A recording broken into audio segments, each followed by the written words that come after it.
Shalom, selamat Natal bagi kita semuanya, sahabat yang baik hati. Kiranya kita semua dalam keadaan sehat dan tetap bersukacita. Marilah kita bersatu di dalam doa. Kasih karunia dan damai sejahtera dari Allah Bapa dan dari anaknya Tuhan Yesus Kristus kiranya menyertai kamu sekalian. Amin.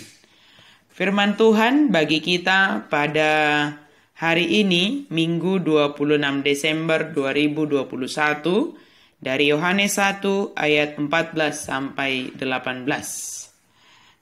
Saya baca 14, 16, 17.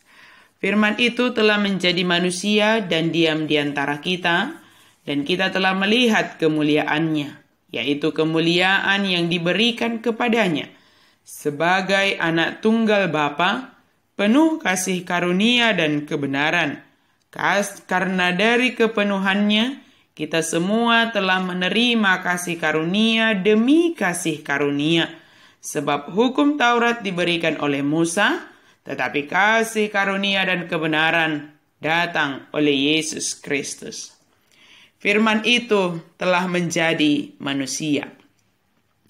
Sahabat yang baik hati, Yohanes sebagai pemberita dan firman Allah sebagai yang diberitakan.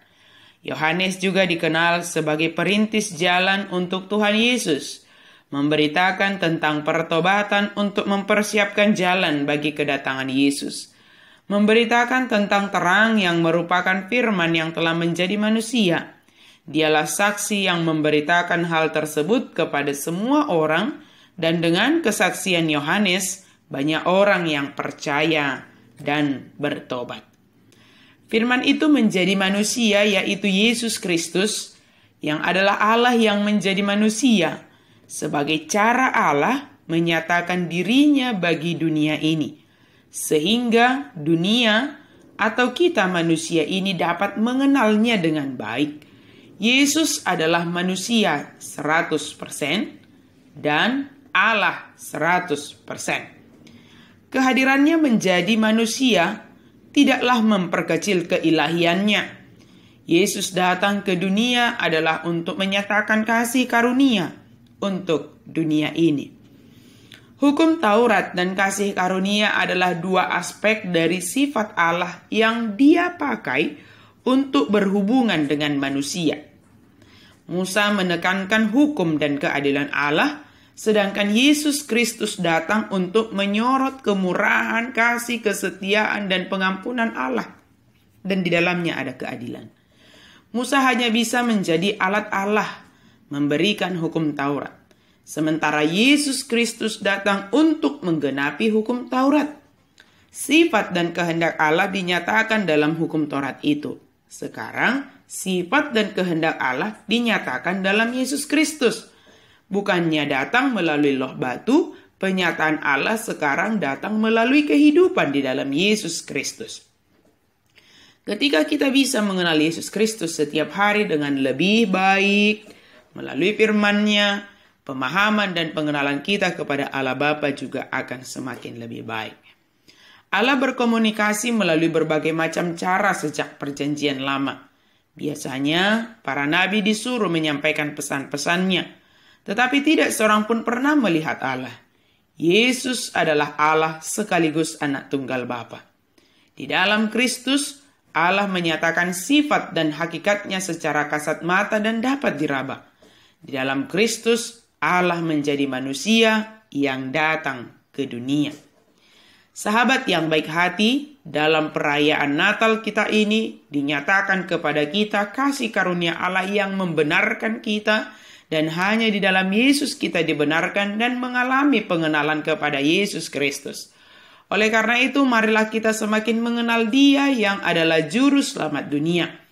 Walau dalam perayaan Natal kita di tahun ini mungkin tidak seperti di masa sebelum pandemi, ingatlah bahwa firman itu menjadi daging juga dalam kesederhanaan atau dalam istilah kita sekarang ini bisa kita kategorikan dalam situasi yang memprihatinkan. Tuhan sedang melawat kita walau kondisi kita memprihatinkan.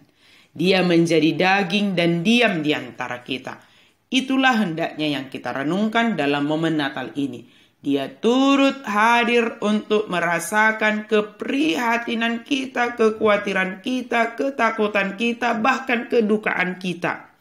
Dia datang untuk memulihkan keadaan kita. Rayakanlah kelahiran Kristus dengan menghidupi kebenaran firman Tuhan, bahwa Dia hadir dalam kehidupan kita, melawat dan menuntun kita dalam segala keadaan hidup kita. Amin. Mari kita berdoa.